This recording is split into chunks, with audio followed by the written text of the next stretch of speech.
Hello students, welcome to my YouTube channel. बेटा आज मैं आपको सर्वनाम पढ़ाऊंगी। सर्वनाम का हिंदी भाषा में, हिंदी व्याकरण में बहुत ही महत्वपूर्ण स्थान है। देखो, सर्वनाम से पहले आपको संज्ञा जानना बहुत ज़रूरी है कि संज्ञा क्या होती है।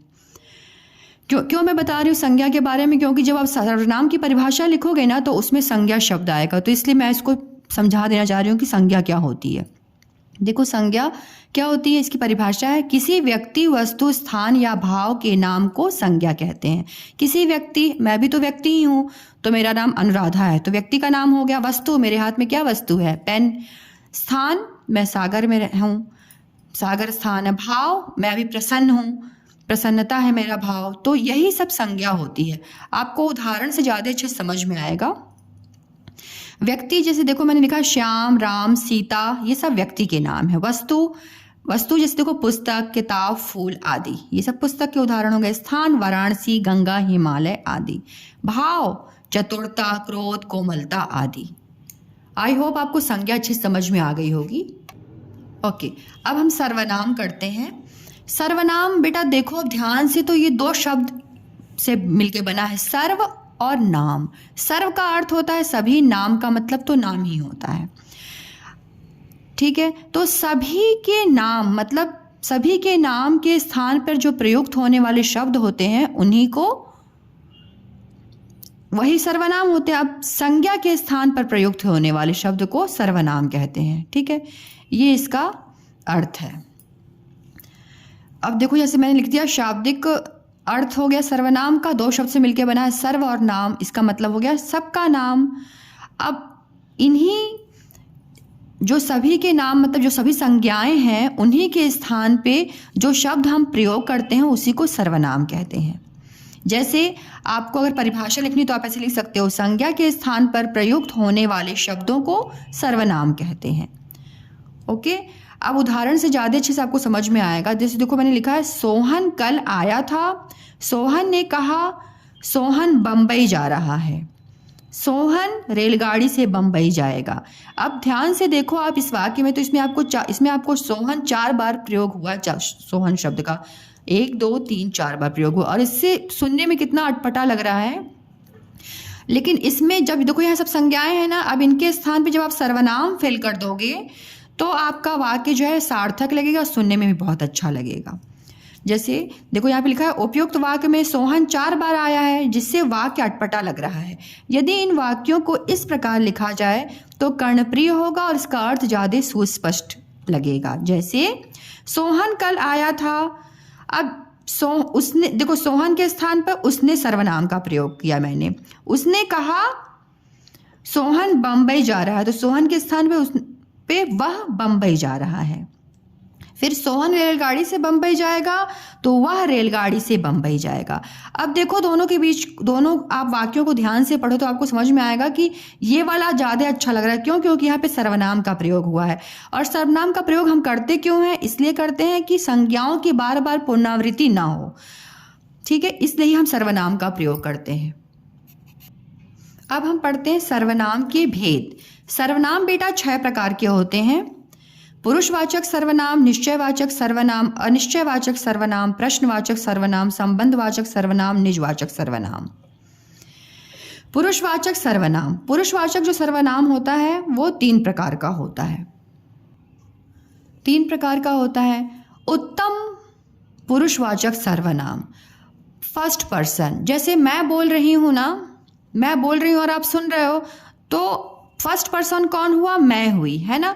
तो बोलने वाला जो होता है वही उत्तम पुरुष होता है। उत्तम पुरुष उसी को बोलते हैं। बोलने वाला, लिखने वाला तथा स्वयं अपने लिए जिन सर्वनामों का प्रयोग करता है उसे उत्तम पुरुषवाचक सर्वनाम कहते हैं। जैसे मैं, मेरा, मैंने, मुझे, मुझको। अब इस देखिए, इसमें म का रिपीट हुआ है बार बार इस अक्षर का, है ना। अब हम, अब मैं अपने साथ किसी और को भी जोड़ लूँ तो मैं बोल दूंगी हम, उसमें मैं भी ऐड हूँ। हमारा, हमने, हमें, हमको। तो ये सब जो सर्वनाम है ये उत्तम पुरुषवाचक सर्वनाम है। अब इसको याद करने का आपका तरीका देखो, ट्रिक देखो आप। अब आप हमेशा उत्तम पुरुष किसको आप बोलोगे?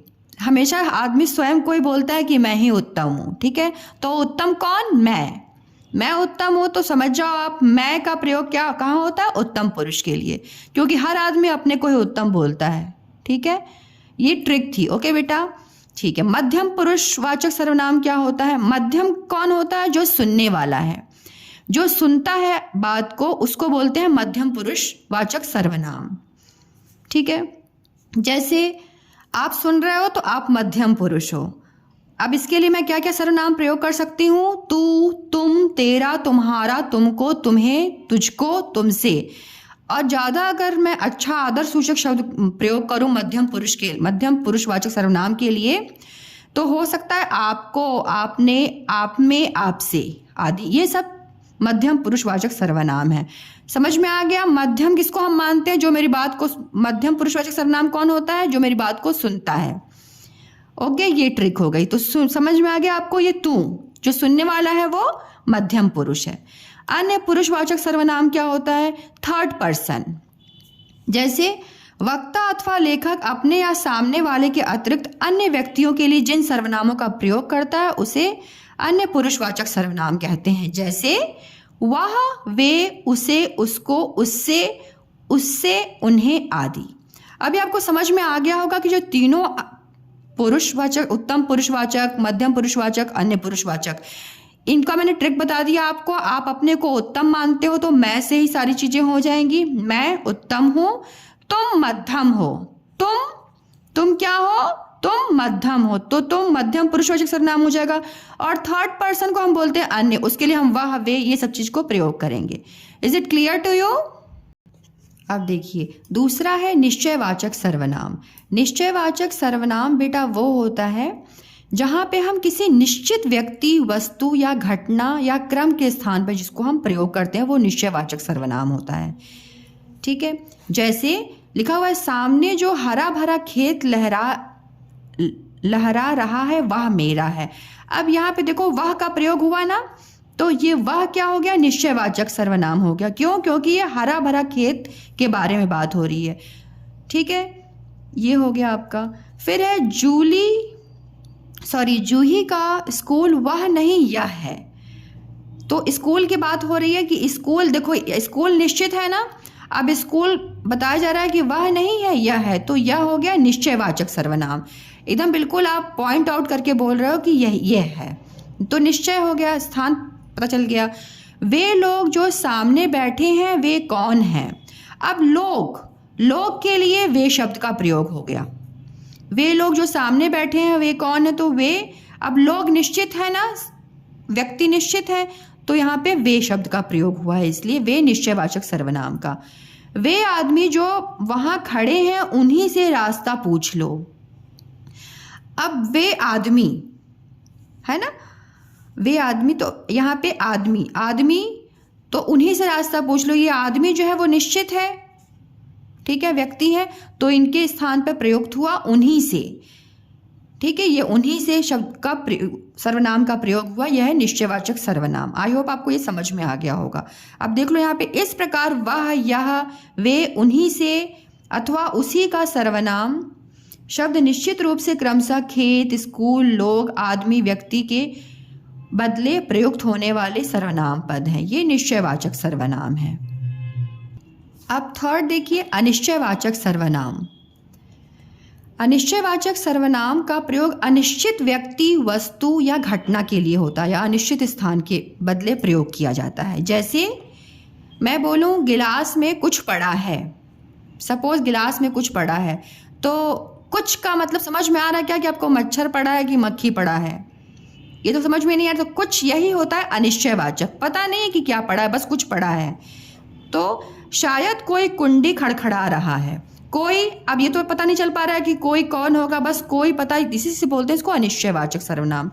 मैं किसी से कुछ नहीं लेता, किसी से और कुछ शब्द जो है अनिश्चयवाचक सर्वनाम के हैं। बाजार से कुछ खरीद कर खा लूंगा, कुछ से समझ में नहीं ना आ रहा है बेटा क्या चीज खरीद के खा लूंगा, उन्होंने बोला कुछ खरीद के खा लूंगा, तो कुछ भी जो है वो अनिश्चयवाचक है सर्वनाम।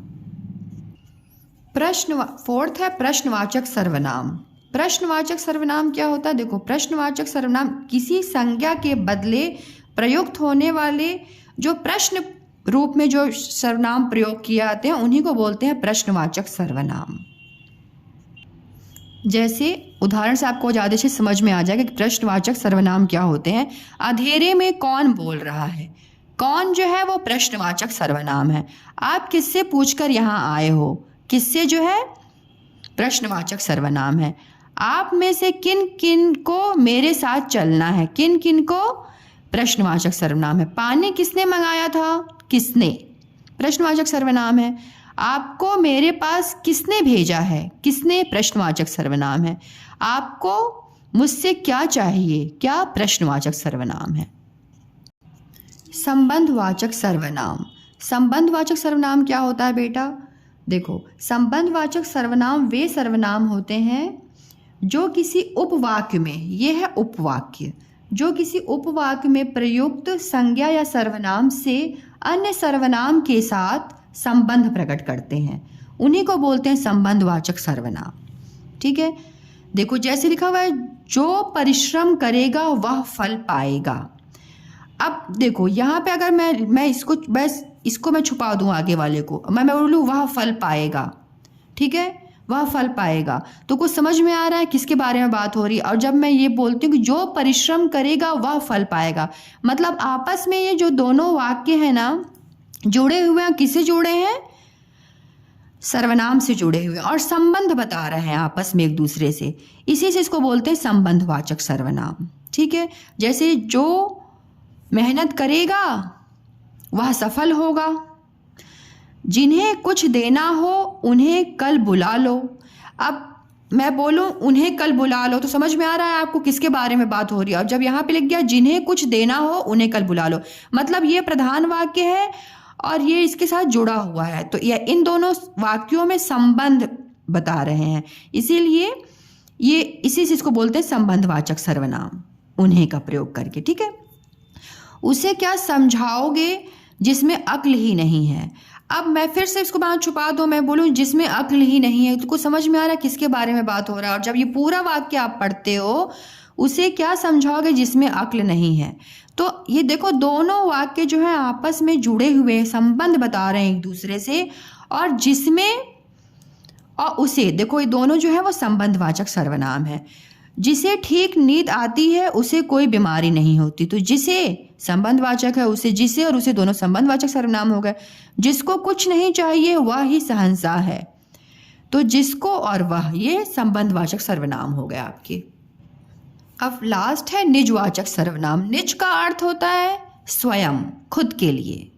तो देखो वक्ता या लेखक जिस सर्वनाम का प्रयोग अपने लिए करता है उसी को निजवाचक सर्वनाम कहते हैं। ये तो इसी में इसका आधा अर्थ छुपा हुआ है। ठीक है, कहते हैं जैसे मैं अपना काम स्वयं देखता हूँ। अब यहाँ पे देखो स्वयं शब्द है, यह है निजवाचक। ठीक है, स्वयं, आप स्वयं यह सब कर सकते हैं, स्वयं निजवाचक सर्वनाम है। मैं अपने सभी काम अपने आप करता हूँ, तो अपने आप जो है निजवाचक सर्वनाम है। आई होप आपको ये पाठ अच्छे से समझ में आया होगा। Thank you so much for watching this video.